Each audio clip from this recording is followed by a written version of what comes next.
Hello, Ad.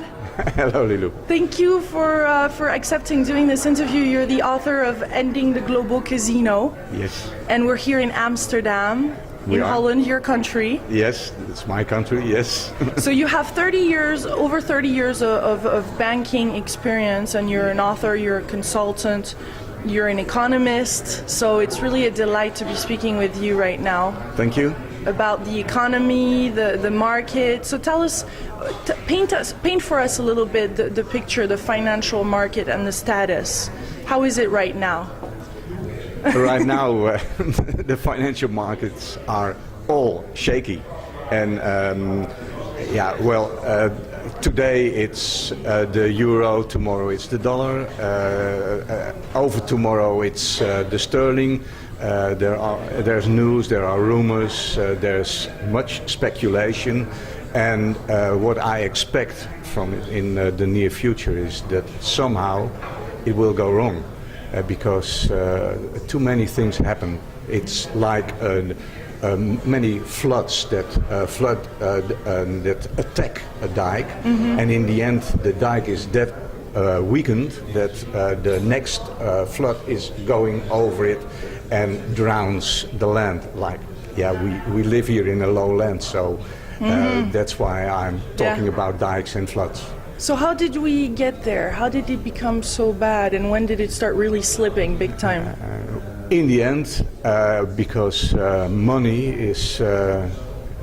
has become a product, and I think that's the most fundamental mistake, to think about money as if it's a product that can be traded. And also, in my opinion, interest is a thing that's doing wrong to the economy.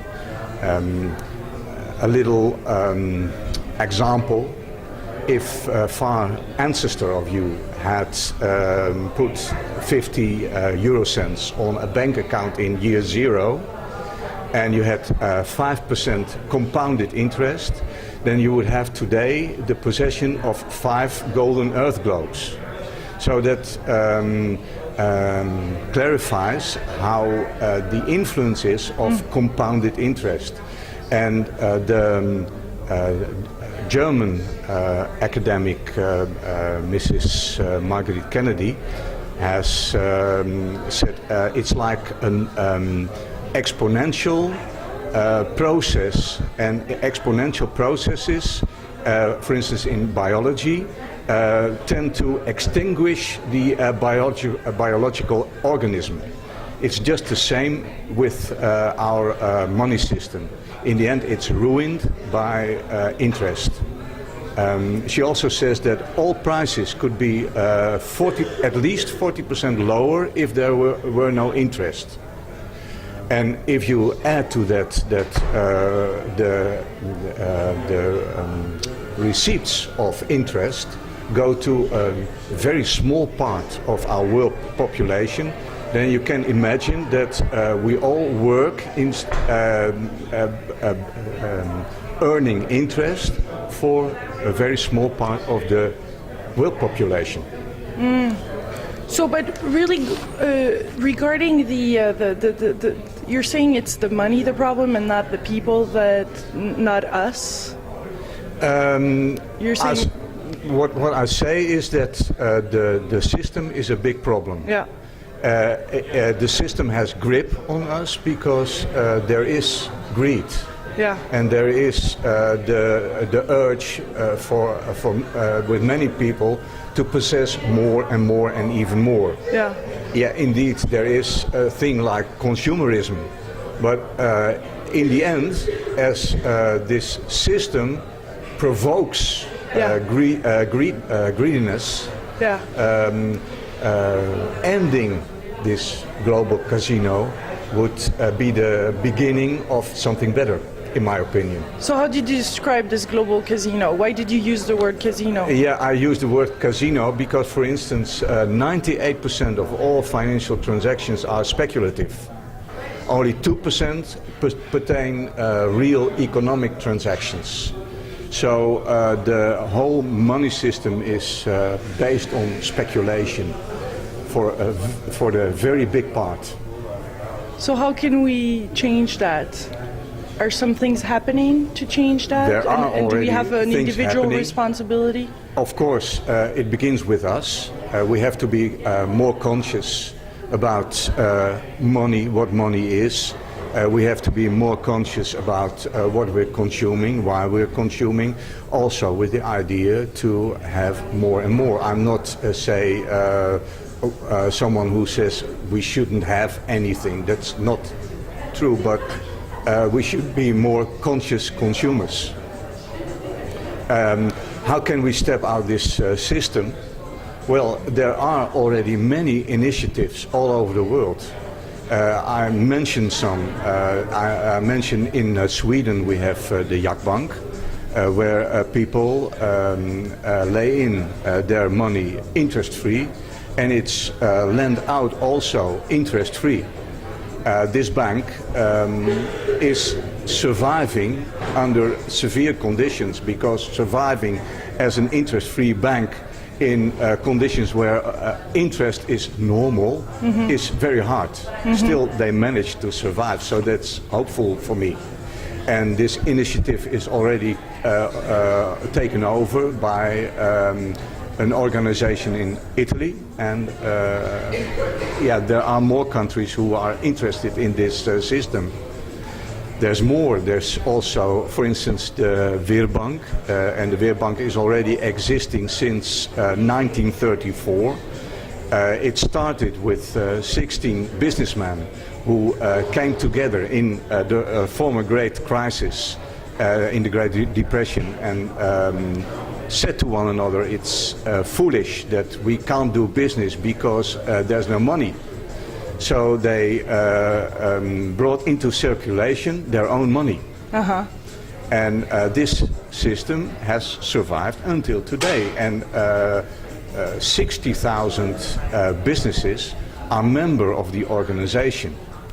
The strength of the Swiss economy is for a big part based on this Weerbank and the circulation of complementary currency. Did Holland also attempted something? Yes, in Holland we have, for instance, Antonie Michels, who has started the Gelre a few years ago, and he has renovated his whole concept shortly ago. And this concept is based on that, and that's the drawback of the Weer, that once you've exchanged Swiss francs in Weer, then you can't go back from Weer to Swiss francs. And what Antonie Michels does is that you can change back your Gelre into euros. The same you have in the United States with the Berkshires shares. The Berkshires is also a complementary currency which can be exchanged from dollar into Berkshire and back into dollar, which makes that complementary currency much more attractive. And why am I so fond of complementary currency? It's in fact like a kind of firewall around an economy. What I said, because there is that much speculation with the official currencies, those currencies are kind of poisoned. And this poison affects the real economy. So to protect that real economy, complementary currency is a very good solution. And also, isn't there in Holland a bank that where the bank is owned by people instead of bankers? Does that help? The people own the bank. It's not anymore bankers that do the banking. Does that work? Okay, that would work too, yes. So what we in fact have to do is take initiatives. We shouldn't wait for government. We shouldn't wait for banks to to renovate, because they can't. They are too stuck in the old system. So there are other choices. There are other choices, yes. And sure. we have to take responsibility and change our perception of money. What is your perception? To begin with, change our perception of money. So what is really the role of money, and how can we change our perception of it? the real function of money is that it's a means of exchange. Yeah. And it should be brought back to that. Yeah. Because if it's a means of exchange, it helps the economy to develop. Further, it's also important that money shouldn't be restricted to only those purposes that bring shareholder value. So it should be more societal, responsible what you do with money. So the ones that distribute money should do that on the basis of what's good for world, planet, people, and all living creatures, and not for a few group creating shareholder value. But that's, I mean, how do you suggest that we detoxify ourselves from that? Because it's difficult to come from an old system, and everybody talks about shift and changes and that we should be responsible, but it's hard. Yeah, well, it's real hard because we're stuck into it. But there is no other way, in my opinion, than becoming very conscious and to start with what you buy. Yeah. And know where it comes from, know who produces it, know the way it's produced. And well, that's at least a start. Yeah. We have here in Holland, for instance, short ago, someone has started the sustainable value card. It's a kind of help to buy sustainable products. Mm-hmm. It's also a thing that's good, in my opinion. Everything that helps us to become more conscious, and that we are prepared to work with complementary currency. And we consider complementary currency as Mickey Mouse money, but the real Mickey Mouse money, in fact, is the dollar and the euro. And what do you think of people that are going into villages and exchanging, really working on exchange only, that are isolating themselves from the world and just deciding to truck, to exchange instead of using currency at all? Well, if you're fond of gambling, then there should be a currency for gamblers. So why don't we split the currency for those who like gambling and speculation from that's needed for the real economy, to sustain the real economy? Yeah. But there are some people that right now don't want to deal with money at all. Yeah. And they decide to go separate themselves entirely from the system, go all the way on the other side, and not have money, close their bank accounts, and do in a different way. Yeah. Okay, that's also a way. It's like let 1,000 flowers bloom. It's not that one method is the method. It's about our consciousness and our initiative. So it's our responsibility to make a change. Yeah. And not expect a change from politicians, not expect a change from governments, not expect a change not at all from banks, because they won't change. They won't change? No. Nothing is happening in the banking system right now on high levels? I believe there are many people who are making worries, are worried about what happens. Because the closer you are to what happens, the more you see, and the more worried you will be. So I believe there are many people worried in the banking industry, but making a change is very hard because the system doesn't allow you. Yeah. So the initiatives should come from us, the common people. Yeah. So what are some of the questions that we could ask ourselves as individuals to start opening up some new ideas? Is it what can we ask ourselves as to start opening up to a new view of exchanging, of living, of using money? Yeah, well, for instance, if you have money available, why invest it in gold and silver? Why not in people? Why not in people that are integer, can be trusted, have bright ideas, and can help us to bring a better future for us and for our children? People are that worrisome about, well, I'm investing my money in gold, otherwise it will be gone. Yeah. But what is gold? You can't eat gold. You can't do anything with gold. It's just the hope that in the future, if the whole system collapses, that the gold has some value. But it's not about values, it's about people, it's about humanity. So if you want to invest your money, invest it in people. That's what I actually think. Yeah, that's brilliant. But it creates fears. We go back to the fear. Yeah. Of not having enough, of missing, of... Yeah, but of losing. The so-called security you have investing in state, treasury bonds, and to invest in so-called very solid companies is also, in fact, We were conditioned to think that it's okay, and that's the way to do it. What you see about Ireland, about Greece, about Portugal is just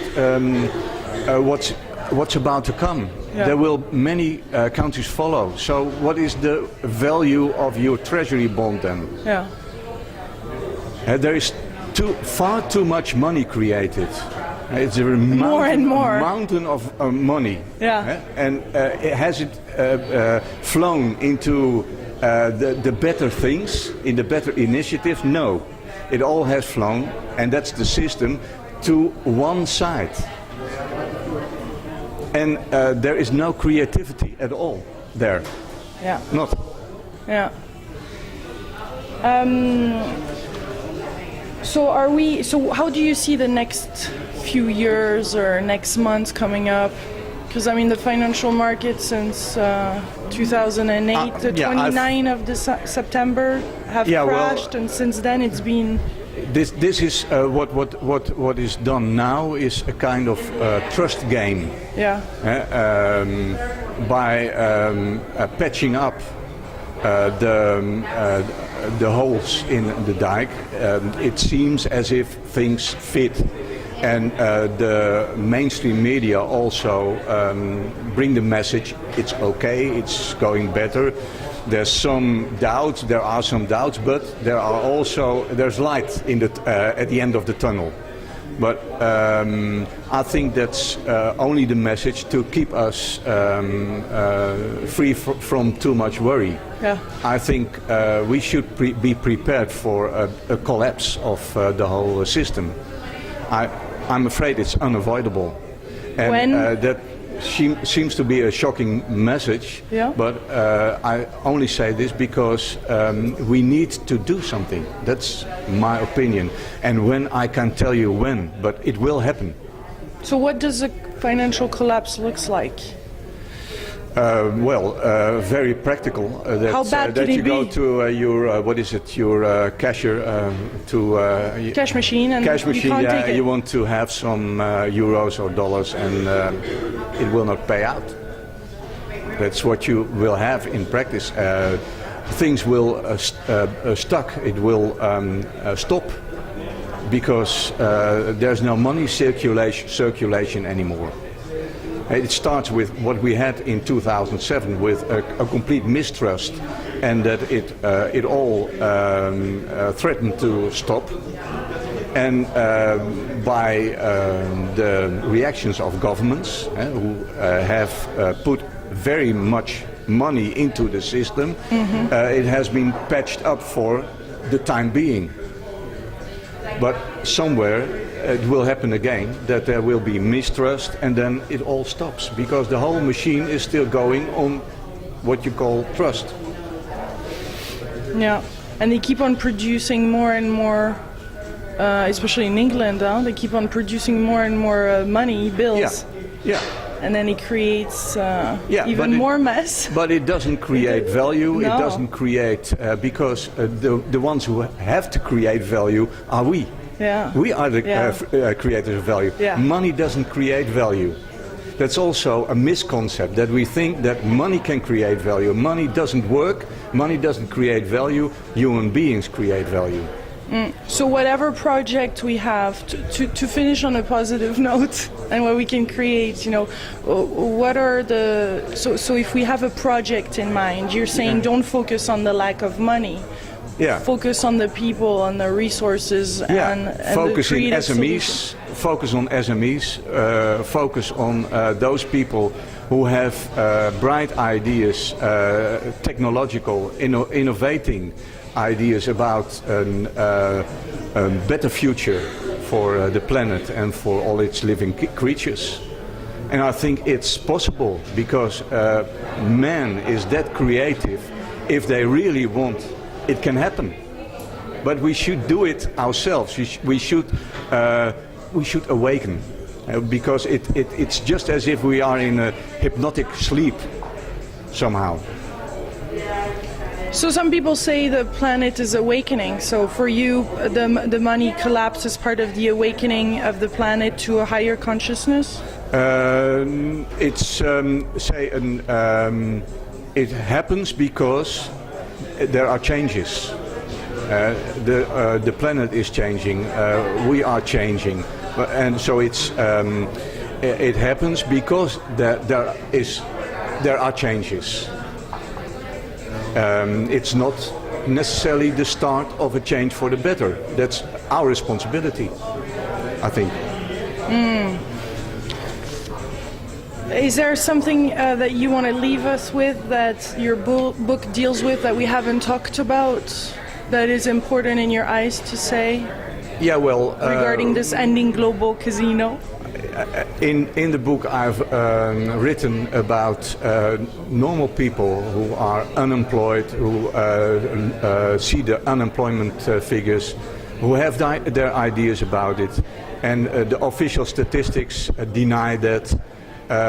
What I want to say is use your eyes, use your intelligence, keep your ears open, and draw your own conclusions. Don't believe what they tell you, because I think the media are not free from bias. Yeah, that's what I wanted to say. So, and in that moment, where should be the focus? Where should be the attention of these people? The attention should be on new opportunities, should be on as David Icke said, don't say little shitty me, say we can. Be indeed the lion that doesn't sleep anymore. I think that's very important. Thank you. Thank you so much, Ad. You're welcome. It's a pleasure to meet you.